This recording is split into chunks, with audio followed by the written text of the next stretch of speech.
this corner, one of the most pitiless landscapes in the world, the arid Australian outback. In this corner, one of the most resilient survivors in the world, the red kangaroo. With skills shaped by millions of years of evolution, this time it's brought a knockout punch, a devastating drought. As thousands succumb to dehydration and starvation, one remarkable kangaroo may be on the ropes.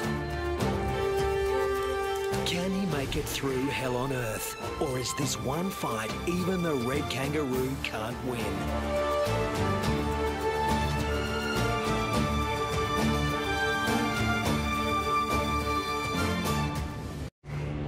Australia, the oldest continent on the planet. Almost 3/4 of it looks like this. At its centre, it gets 5 inches of rain a year.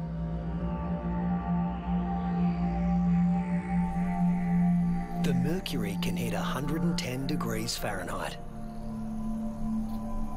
But the hardest part for those who live here is the climate's unpredictable personality. This is a place where there are no true seasons, only moods. To make it here, you need to be able to roll with the punches and shift gears in a hurry.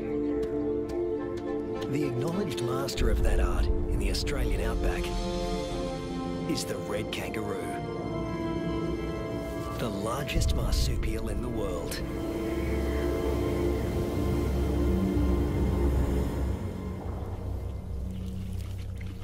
This female is pregnant.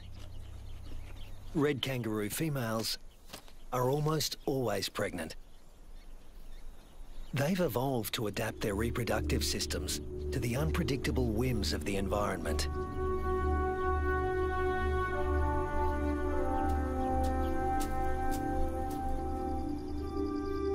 At any given moment, a female can have 3 offspring to care for, each at a different stage of development.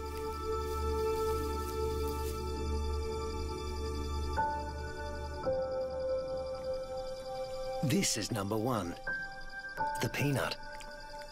After 33 days developing in the womb, the newborn emerges as a blind, hairless, pink creature, roughly the size of a peanut. We call him Rusty. There's virtually no sign of the powerful hind legs we all associate with the kangaroo. He uses his arms to make the grueling trek up the belly to his mother's nipple, guided solely by instinct and smell.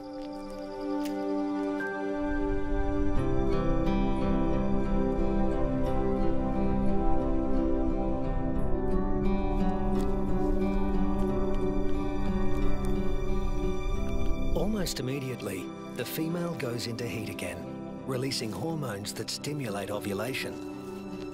Once fertilized, the mother's endocrine system puts the development of this new embryo on hold. That's number 2.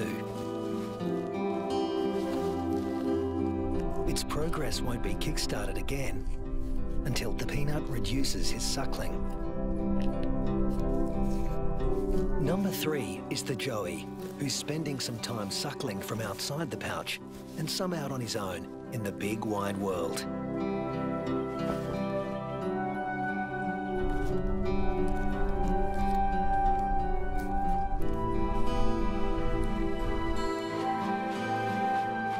The female is a living assembly line of young at various stages of development. But when times are hard, the system has to be ruthless. She will cut off nutrition to the peanut in her pouch, and when it dies, she'll restart the embryo's development to take his place.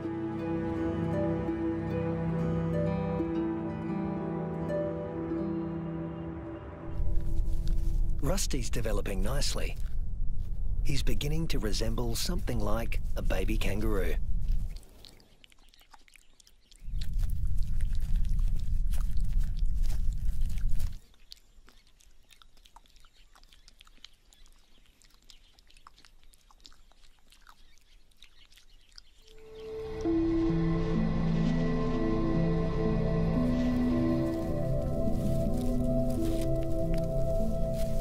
Now 3 months old, he can hear all the sounds of the world he'll soon be inhabiting. It's all so unfamiliar. It's not surprising he'd prefer to stay in the pouch for just a while longer.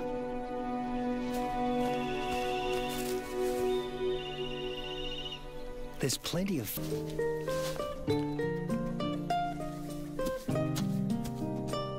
But Rusty's not the only one in the neighbourhood with a serious set of legs. An emu, the biggest native bird in Australia, announces his arrival.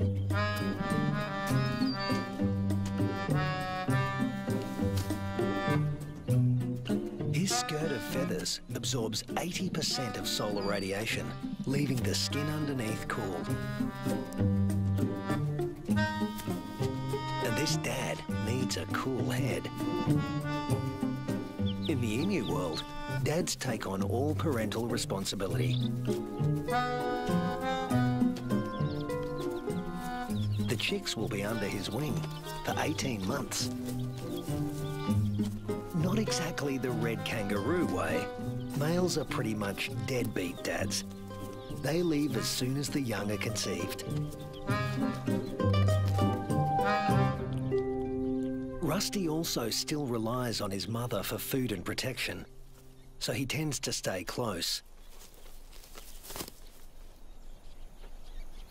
But apparently he's also got an independent streak. Maybe there's even more fun out there. Soon he leaves the rest of the mob and is in uncharted territory. Not a good place for a baby kangaroo to be.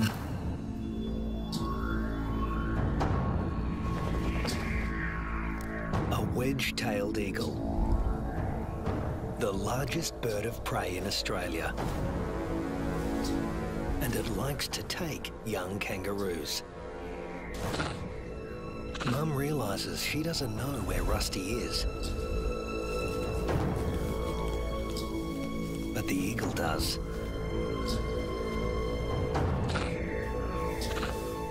Rusty's big ears and instincts tell him something's not right, but he's too young and inexperienced to know what it is.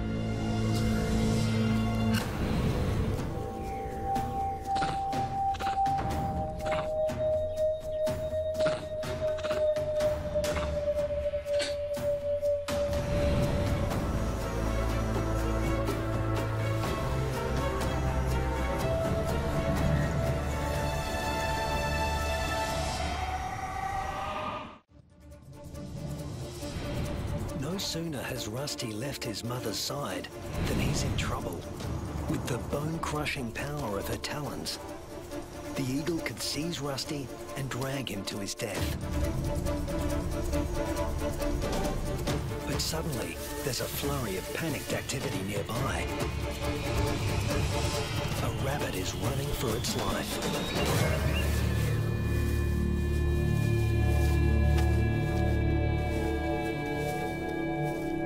Luckily for Rusty, there was easier prey to be had.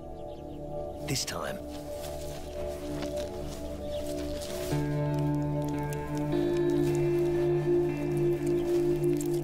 red kangaroos and wedge-tailed eagles share the same territory. And when the eagle has a chick to feed, the hunting never stops.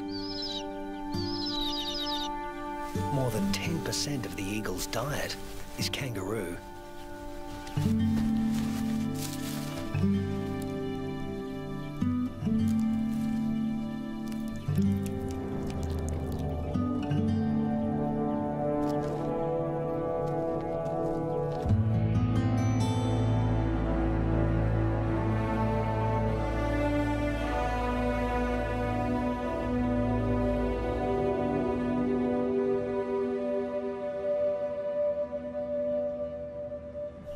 Rusty is now 8 months old and a full-fledged joey, a juvenile that spends all his time outside the pouch.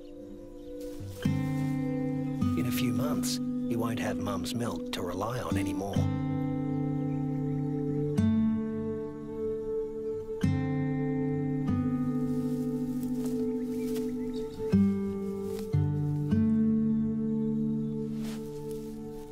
mother will start tapering off his milk supply because there's another bun in the oven and it needs the nutrition.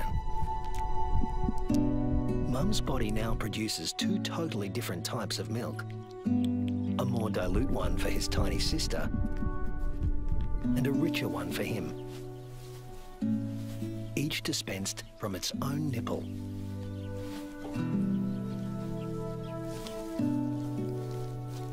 But males like Rusty are about 10% larger at weaning than the average female and are heavy drinkers.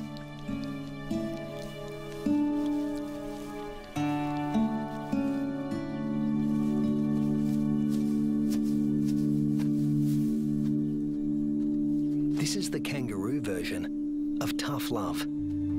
Rusty's mother cuts him off completely. Her milk is needed elsewhere. And Rusty is off to explore his wider world.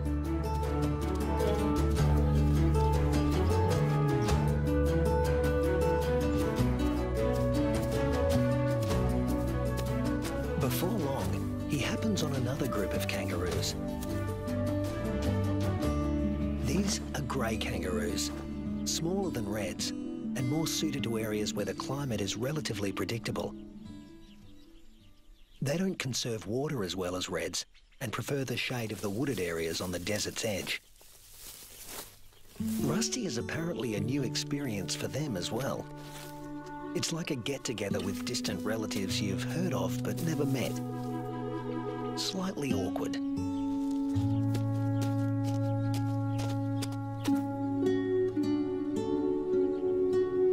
And here comes another branch of the family, wallaroos. Marsupials somewhere between red kangaroos and wallabies in size, who frequent the rocky outcrops looking for shade and water. If you live in a desert, water is a treasure, and its presence is never guaranteed. With no true seasons in this part of Australia, the only certainty is unpredictability. A waterhole is a gift from the heavens for many creatures. Emus, reds and wallaroos all gather to drink. But the relentless sun is turning the mud around the waterhole into clay, laying traps for the unwary. Rusty is not driven by the same intense thirst as his grey cousins. Reds have a kind of super kidney, which concentrates their urine, so they hold on to more water. While the greys have to drink more regularly. Their thirst sometimes drives them to unwise decisions.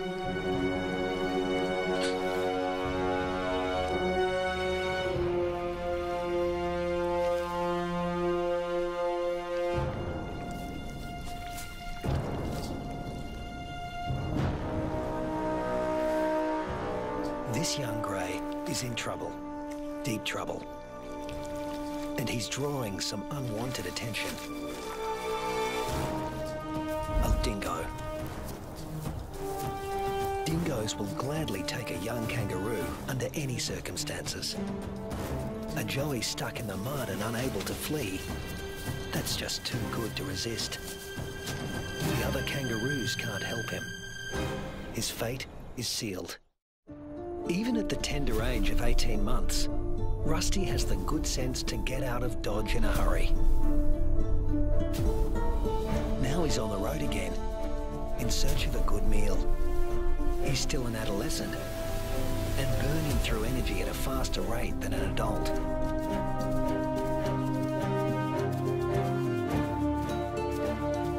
Kangaroo mobs can number in the hundreds, but this one is relatively small.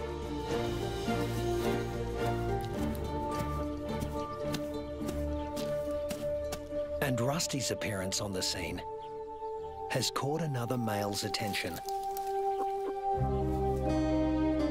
They're around the same size and the same age, perfect sparring buddies. Game on. But this This isn't a life or death battle.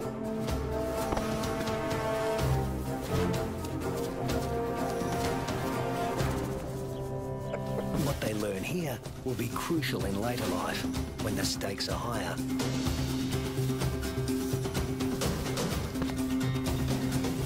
Long arms for wrestling win fights, and females want winners.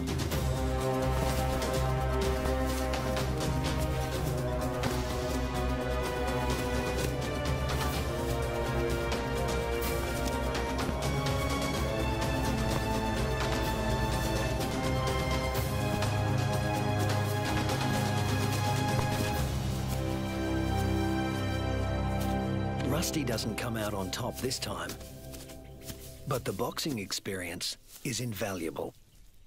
At this age, the learning curve for a kangaroo is steep and full of surprises. A sudden rustle in the dry grass spooks the gang he's hanging out with.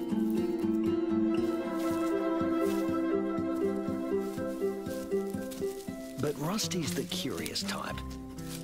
A shingle-back lizard.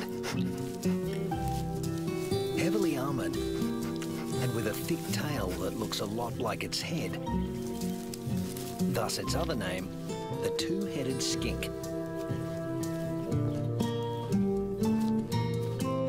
Rusty wants to know what he's supposed to do with this.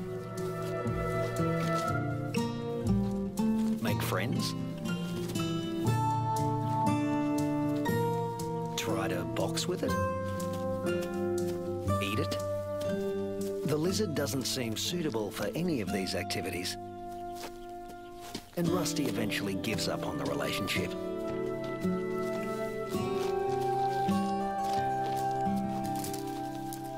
This part of the Central Australian outback has been hot and dry for weeks. The plants have been picked clean.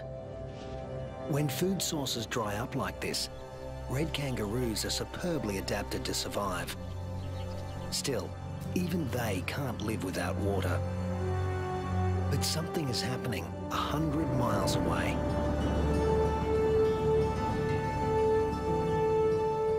Where the sky has opened up and torrential rains are soaking the parched earth. These waters will end up in the Channel Country and be funneled inland hundreds of miles away from their origin.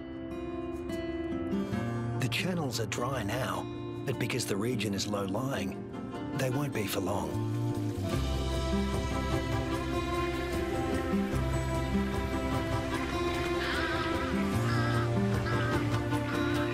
And what was once an arid wasteland begins to revive.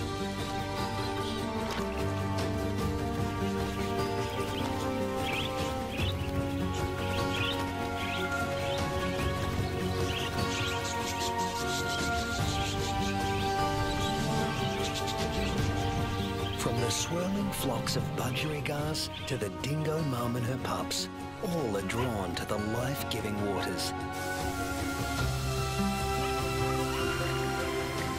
The young eagle flexes its new feathers.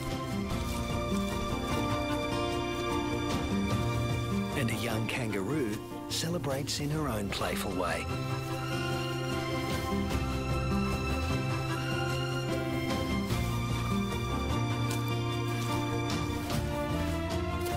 Emus are water guzzlers, and adults can drink up to 4 gallons a day. Like all emus, the chicks revel in a cooling bath.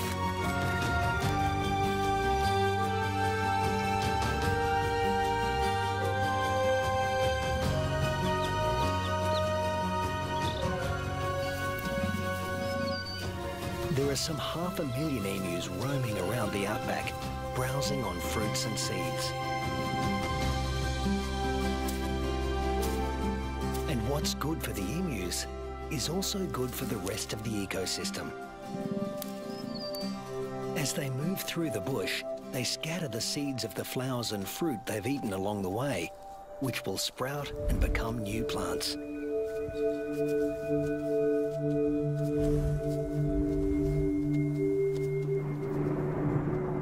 The weeks turn into months. Rusty Red kangaroos are built to get where they want to go. Unfortunately, sometimes, especially when they're inexperienced, they get someplace they really don't want to be.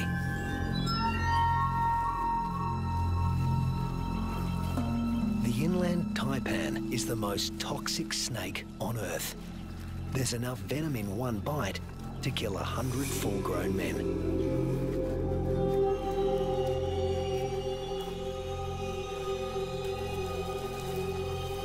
And it specialises in killing mammals. The Australian desert is the kingdom of the reptiles, but kangaroos know too well to leave all snakes alone.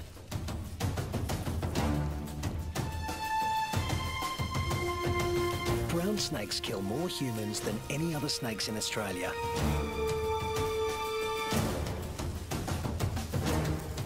But it's not the biggest reptile in the neighbourhood. This is. The parenti, reaching 8 feet long, venomous and fast on its feet. A large parenti will eat a small kangaroo. But today, it's got its eye on an eastern brown snake.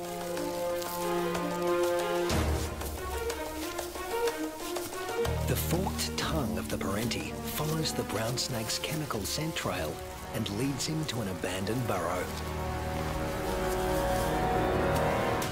A burrow with only one entrance. With a parenti in the picture, a sanctuary can easily become a death trap.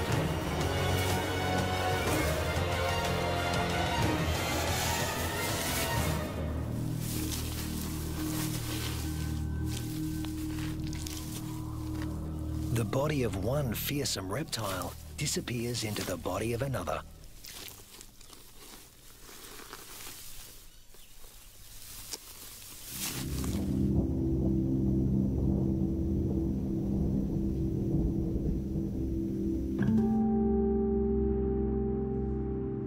The months roll on, and Rusty has grown in both size and experience. He weighs 150 pounds now and has dozens of sparring matches under his belt. Today, he finds himself with a mob he's met before. The one with the tough male who intimidated him last time.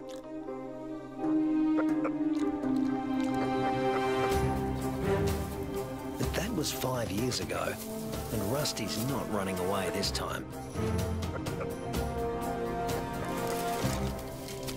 Each tries to attack his rival's head. Each instinctively keeps his own head back out of range.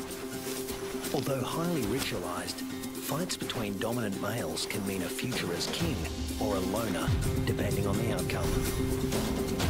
Testicles can be retracted. Don't want those damaged. Rusty, with the darker fur, is putting up a good fight, but the alpha male is more experienced. The females don't care who wins, just so long as he's got good genes. But Rusty is younger than his opponent and in top fighting form.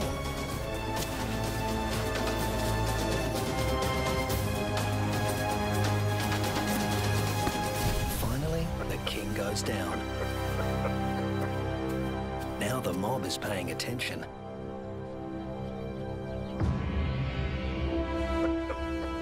Rusty's the top male now, and to the victor go the spoils.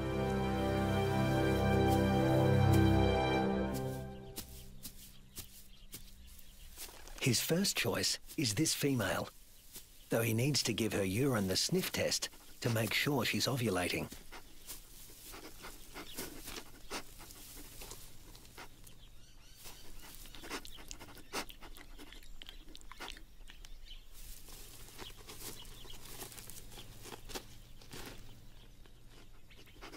She's ready. But Rusty has only a brief window of opportunity. She may only be receptive for a matter of hours. Better get to it. Mating doesn't take long, or wouldn't if there were only one female to consider. But Rusty's got miles to go before he sleeps. He's king kangaroo now, and in addition to regular mating duties, he'll have to fend off other young roos who'd like to knock him off his throne, just as he did his predecessor. But that's not all Rusty has to worry about. The temperature is soaring and the land is drying out. Evaporation is sucking the life out of everything, flora and fauna alike. You can never tell when the weather will change, only that it will. And that's the origin of some of the red kangaroo's most amazing adaptations. They're masters of heat regulation.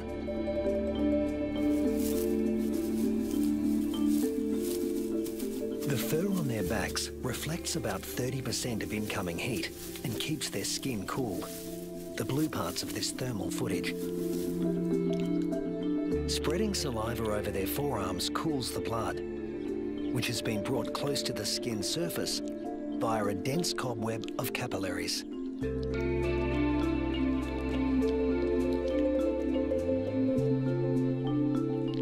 With temperatures simmering above 100 degrees for over a week, a third of the males have already become infertile.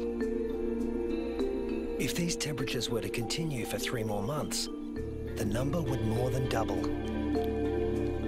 Reds defend their sperm by licking their scrotums to keep them cool. And in contrast to their battle strategy of retracting the scrotum, males let their testicles hang way down below their overheated trunks, keeping them about 7 degrees cooler than at their cores. The sand, even a few inches down, is cooler than at the surface. Red kangaroos dig until they reach cooler soil, and then,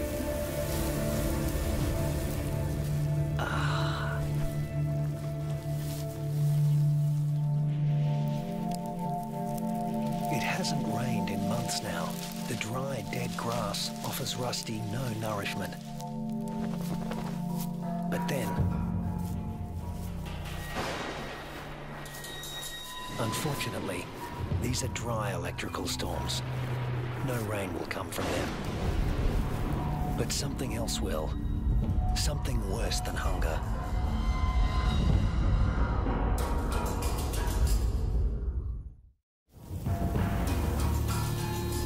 Lightning has ignited the dry grass of the outback. The kangaroos can easily outrun a grass fire. Almost 10% of arid Australia can burn like this in a single year. In a matter of hours, the fire consumes what little forage there is. Rusty has to move on. But there's really nowhere to go. Not this time. Parts of desert Australia are in the grip of a once-in-a-century drought, while heat waves smash temperature records.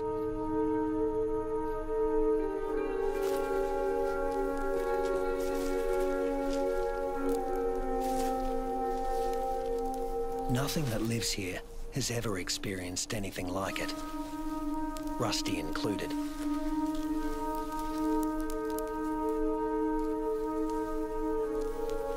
Some are suffering from severe malnutrition and dehydration. But if anyone can survive this, it's a red kangaroo. Human bodies are about 60% water. Rusty's is over 70%. Even in a heat wave like this, he can survive levels of dehydration that would kill most humans.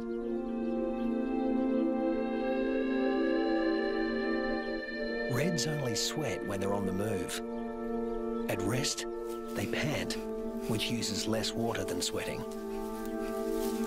Raising their breathing rate to over 200 breaths a minute reduces their deep body temperature and cools their brains. And of course, they cover their limbs in cooling saliva. But there's a price to pay. Licking uses up precious water. If the drought continues much longer, this form of cooling will be too costly. The kangaroos stay under whatever shade they can find. When times get this tough, females switch off their milk supply. Maternal instinct is strong, self-preservation is stronger. Unweaned offspring outside the pouch are the first to die, and the young in the pouches are next. As it dies, the female reactivates her waiting embryo, but if the drought persists, it too will die, and she will stop reproducing altogether. Even Rusty, one of the strongest, is in trouble. In these conditions, the males are the first to succumb, especially the largest, who, like Rusty, need more food.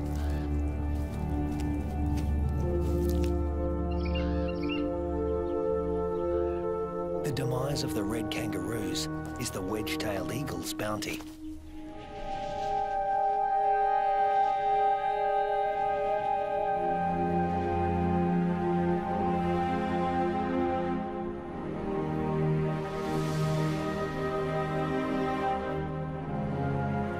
And it's not just the kangaroos that are suffering. The drought is taking its toll everywhere. Predators turn on each other to protect a tiny piece of rancid meat.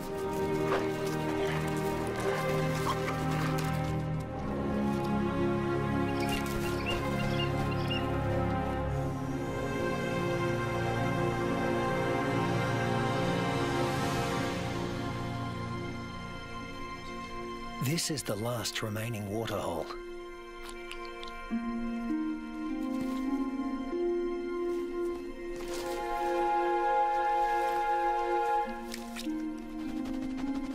It's stagnant and salty. Ordinarily, the animals would never drink this water.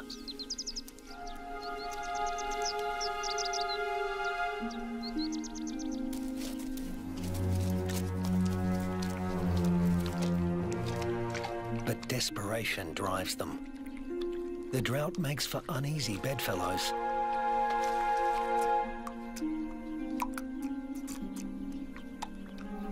This is a sign of things to come. Heat waves in Australia are becoming hotter and more frequent.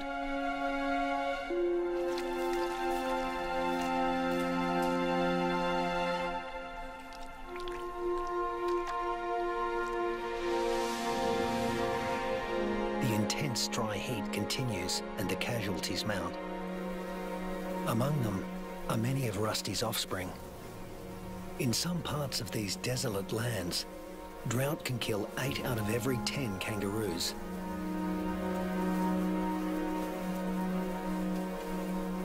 But Australia's desert inhabitants are a resilient bunch. After all, these may have been the hottest temperatures for the last 100 years. But these species have successfully weathered the climate for tens of thousands of years.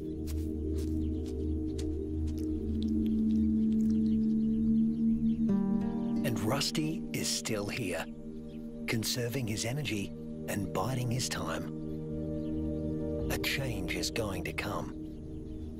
It always has. After 12 months of merciless drought, the landscape is dotted with the remains of those that couldn't hang on any longer. But in the Australian outback, all bad things come to an end. Eventually. Thunderclouds are gathering in the distance. Rusty seems to sense a change in the weather. Somewhere there is rain, and where there is water, there will also soon be food. He just has to get there.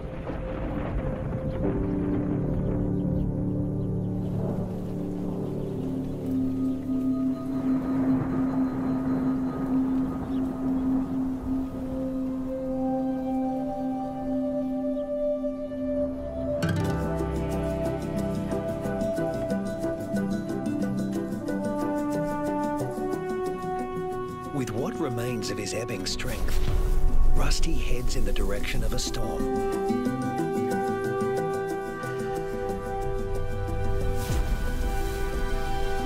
As do the other red kangaroos that have made it this far.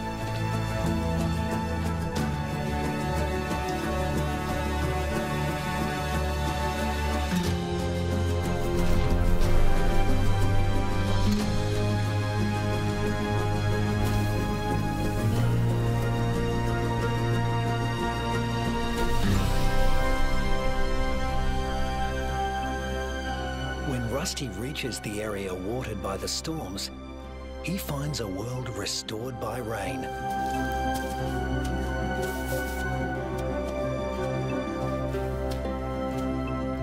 Plenty to eat, plenty to drink. You can almost see the relief and joy in their hopping.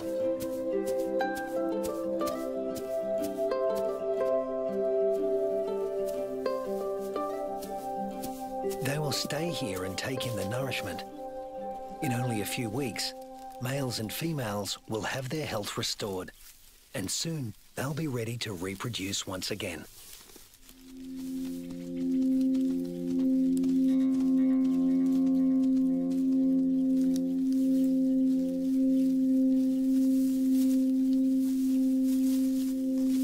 But before that can happen, they have to make it through this.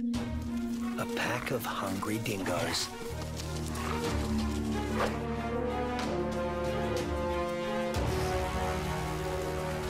Hunting in a pack more than doubles a dingo's success rate. Normally, they'd go for the weakest kangaroos in the group. But a pack of this size can take down something bigger. Something like Rusty.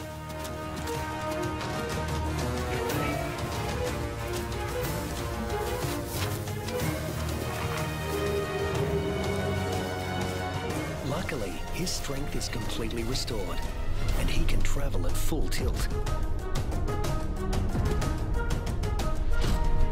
Rusty doesn't accelerate by bounding faster, but by bounding further. He lengthens his leaps, at times covering 25 feet in a single bound. Once he gets past 10 miles an hour, Rusty rockets along with little extra effort, while the dingo's forelegs need to move ever faster. Now hitting 25 miles an hour, Rusty's only using about half of the energy the dogs are putting in. They have no chance of catching him.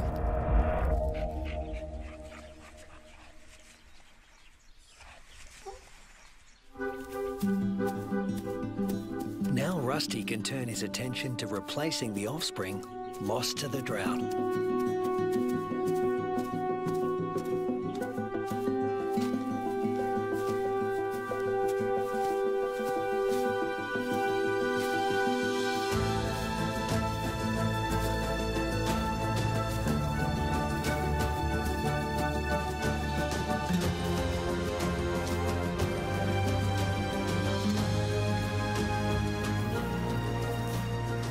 At 200 pounds, powerful, and in the prime of life, there's no question that he's the dominant male of this gang.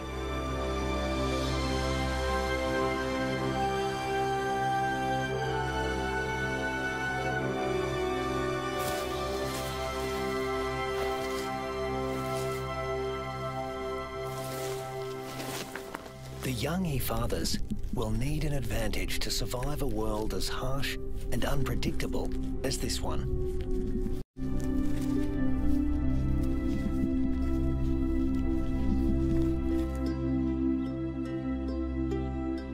What greater advantage could there be than to begin life as the progeny of the undisputed king of the red kangaroo mob?